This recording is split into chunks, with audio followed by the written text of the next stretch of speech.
मान्यवर, मैंने इतना ही कहा है कि अदालत में केस चल रहा है जो फैक्चुअल है। अब जवाब तो उनको अदालत में देना है। सोनिया जी ने यहाँ क्यों दे रहे हैं? अदालत में जवाब देना है।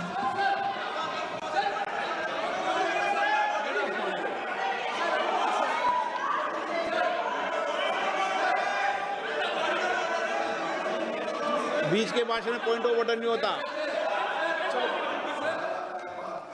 नहीं है सर, मुझे याद है जो माननीय सदस्य नहीं है, ये 352 ये रहा, 352 टेबल पे रहता है, मुझे वहां याद है 352।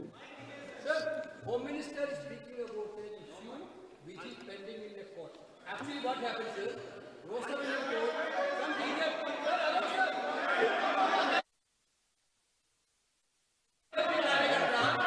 filed a case on Madam Sonia Gandhi's voting on that 80. Sir, that Ross Avenue Court dismissed that case without, there is no substance in that case. After that, the same person given an appeal. Gandhi not even voted in that election. I am challenging Home Minister. Okay. Sonia Gandhi not even voted that election. Can you prove it? Can you prove it? Sir, misleading statement a Home Minister doing. Sir, you are. What is this, sir? एक minute please दादा, एक minute please. No, बैठिए। No मान्य please. देखिए माननीय सदस्य, 2 दिन से मैं चर्चा को सुन रहा हूं और 352 आपने भी पढ़ा है, मैंने भी पढ़ा है, ठीक है ना। कई बार इधर से भी उधर से भी इस विषय को कई बार बोला गया है। जब डिबेट चलती है उसके संदर्भ में कई विषयों को बोला जाता है, ठीक है ना। और इसीलिए सुनिए बात, माननीय गृह मंत्री जी ने, आपने आधी बात सुनकर हर 2-2 मिनट में उठने लगोगे, ऐसे चर्चा नहीं होती। आप उनकी पूरी बात को सुनिए, क्या संदर्भ था, उन्होंने कोई फैसला नहीं दिया है, उन्होंने एक जानकारी जो आई है वो जानकारी सदन के पटल पे रखी है।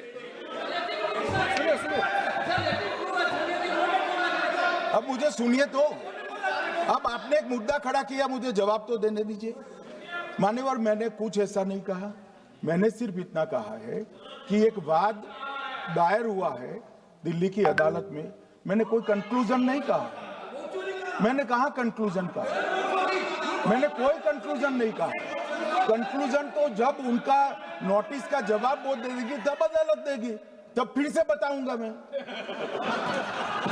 मगर अभी तो मैंने सिर्फ इतना कहा है कि वहां एक केस रजिस्टर्ड हुआ है जिसमें श्रीमती गांधी को नोटिस इश्यू किया है। इसमें इतने लाल पीले होने की जरूरत क्या है? मान्यवर, हम सबका साझा दायित्व है, हम भी विपक्ष में बैठे, हम चुनाव जितने जीते हैं इससे ज्यादा हारे हैं। हम लोगों का तो एक प्रकार से पौना जिंदगी ही विपक्ष में ही चला गया, चाहे राज्य हो या केंद्र हो।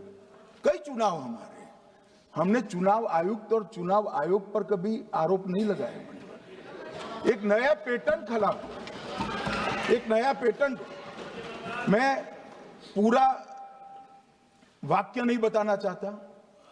श्रीमती ममता बनर्जी ने चुनाव आयोग पर आरोप लगाए, स्टालिन जी ने लगाए, बीडी सतीशन जी ने लगाए, श्री राहुल गांधी ने लगाए, मल्लिकार्जुन खड़गे जी ने लगाए, तेजस्वी यादव जी ने लगाए, अखिलेश यादव जी ने लगाए, वी शिवन कुट्टी ने लगाए, हेमंत सोरेन जी ने लगाए, भगवंत मान जी ने लगाए। अब पहले तो ऐसी परंपरा सिर्फ कांग्रेस पार्टी में थी, मगर संपर्क का दोष कहता होता है साहब, ये सारे इंडिया अलायंस वाले चुनाव आयोग के खिलाफ आए। मान्यवर, चुनाव आयोग एक तटस्थता से चुनाव कराने वाला संस्थान बनाया गया और इसकी मान्यता कोई पॉलिटिकल पार्टी ने नहीं दी, भाग और अनुच्छेदों के तहत हमारे संविधान ने दी और ये संवैधानिक प्रक्रिया है। ये संवैधानिक प्रक्रिया पर सवाल खड़े कर कर, अनर्गल आरोप कर कर आप पूरे चुनाव आयोग की एक प्रकार से पूरे दुनिया में इसकी छवि को धूमिल करने का काम कर रहे हैं। आपको लगता है कि आप सरकार की छवि धूमिल करें? ना जी, आप पूरी दुनिया में भारत के लोकतंत्र की छवि को धूमिल करें। मान्यवर सरकार का तो इतना ही सवाल है, मान्यवर सरकार का तो इतना ही सवाल है कि भारत के मतदाता क्या सोचेंगे, मगर मतदाता का सोचने का सवाल नहीं है। मतदाता को तो मालूम है कि हमने तो वोट दिया है इसलिए चुनकर आए हैं, तो उसके मन में कोई डाउट नहीं है। ये वोट चोरी करते रहे, घुसपैठिया बचाओ यात्रा निकाली और बिहार में 2/3 बहुमत से हम जीत गए। मान्यवर, ये जो नई परंपरा शुरू हुई कि देश के अंदर चुनाव न जीते तो चुनाव आयोग बदनाम करो, मतदाता सूची को बदनाम करो, ये हमारे लोकतंत्र का भला नहीं करेगी। यही आयुक्त के तहत, यही सरकार के होते हुए आप कई चुनाव जीते, हम कुछ नहीं बोले, हम पार्टी में बैठकर इसकी मीमांसा की, मगर ये लोग चुनाव आयोग पर। प्लीज नो, आप बैठिए, आप ठीक है बैठिए। माननीय सदस्य प्लीज प्लीज। मान्यवर, मैं थोड़ी स्पष्टता के लिए आंकड़ा देना चाहता हूं। मई 14 में श्रीमान नरेंद्र मोदी इस देश के प्रधानमंत्री बने, तब से उनको आपत्ति है। तो एनडीए क्या क्या जीती? 3 लोकसभा चुनाव हम जीते, 41 राज्यों के विधानसभा चुनाव जीते, तो हम 44 विधानसभा टोटल चुनाव जीते हैं 2024 से 25 तक। मगर वो भी 30 चुनाव जीते हैं अलग अलग विधानसभा में, 30 जगह पे। अगर मतदाता सूची करेक्ट है तो क्यों शपथ लिया, क्यों चुनाव लड़ा? आप बताइए देश की जनता को। आप लोग यहाँ कैसे पहुंचे? श्री राहुल गांधी जहां से चुनकर आए थे, वो वायनाड की मतदाता सूची में भी मेरी पार्टी ने प्रेस कॉन्फ्रेंस कर इसी प्रकार की डिस्क्रिपेंसी को बताया है। इसका जवाब नहीं देते। हमने अमेठी का भी बताया है, इसका जवाब नहीं देते हैं। मान्यवर, ये चुनाव की मतदाता सूची में जो थोड़ी बहुत गलतियां हैं, उसको वो लोग मुद्दा बनाते हैं चुनाव हारने का। चुनाव हारने का कारण है नहीं, मैं अंत में बताऊंगा क्यों हारते हो चुनाव, मैं बताऊंगा मान्यवर अंत। परंतु फिर भी चलो मान ले कि मतदाता सूची ठीक नहीं है, तो गहन पुनर्निरीक्षण का मतलब ही ये है कि मतदाता सूची को सुधारने की प्रक्रिया। अब इसमें आपके बीएलए सहयोग नहीं करते हैं, आप उसका बहिष्कार का ऐलान करते हो, आपकी राज्य सरकारें जहां है वो मदद कम करती है, तो कैसे मतदाता सूची का शुद्धिकरण होगा? जो आपकी डिमांड है वो ही चुनाव आयोग कर रहा है। आपकी डिमांड है कि मतदाता सूची ठीक हो, वो चुनाव आयोग कर रहा है, मगर हुआ क्या है मान्यवर मालूम है? इनको अब अगर प्रेस में कोई पत्रकार उनको पसंद ना आए ऐसा सवाल पूछते हैं तो तुम बीजेपी के एजेंट हो ऐसा कहते हैं। मान्यवर, सवाल जो भी हो उसको लेना चाहिए। मान्यवर, पत्रकार कभी बीजेपी का एजेंट नहीं होता है, मगर आप अगर ऐसा मानते हो कि लोकतंत्र में आपको पसंद आए ऐसे ही सवाल पत्रकार पूछे तो ये नहीं हो सकता। इमरजेंसी नहीं है भाई, इमरजेंसी नहीं है।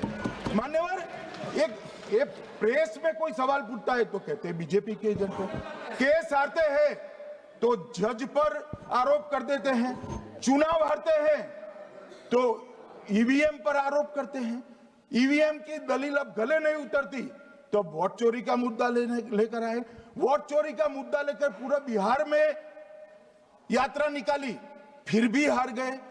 अब हारने का कारण आपका नेतृत्व है, ये हारने का कारण ईवीएम और मतदाता सूची नहीं है। और अगर ये मानते हैं मान्यवर,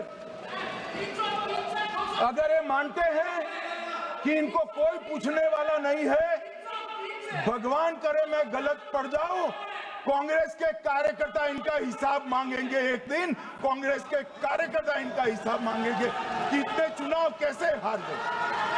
मान्यवर, कोई जज आजादी के इतने साल में नहीं हुआ है मान्यवर कि कोई जज एक जजमेंट दे तो जज के खिलाफ इंपीचमेंट लेकर आते हैं।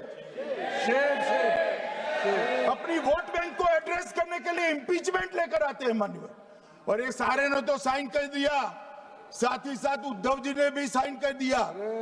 उद्धव जी, जजमेंट क्या है? एक पहाड़ी पर मान्यता है कि हाँ सबसे ऊपर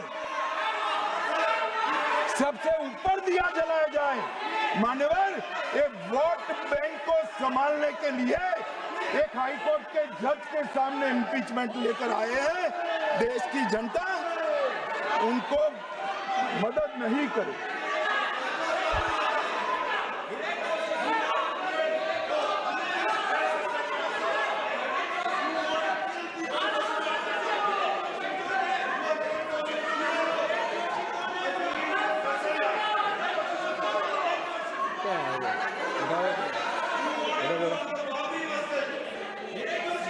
प्लीज नो। माननीय गृह मंत्री जी। गौरव जी बैठ जाइए। नया मुद्दा शुरू हो रहा है। प्लीज, अरे भैया प्लीज मेरी बात सुनो ना। माननीय गृह मंत्री जी, माननीय गृह मंत्री जी, माननीय गृह मंत्री जी, नया मुद्दा शुरू हो रहा है, फिर से खड़ा होगा होना। आप बैठ जाइए प्लीज। नो नो, ये तरीका नो। मणिकम जी प्लीज बैठिए। नो, ये तरीका ठीक नहीं है। प्लीज बैठे। हर आपको ज्यादा समस्या है क्या हर 2 मिनट में खड़े होने की? हर 2 मिनट में खड़े होने की समस्या है क्या आपको लोगों? बैठिए, ऐसे नहीं चलेगा। मान्यवर, 2014 के बाद अरे दादा ये भी बैठ गए, अब बैठ जाओ।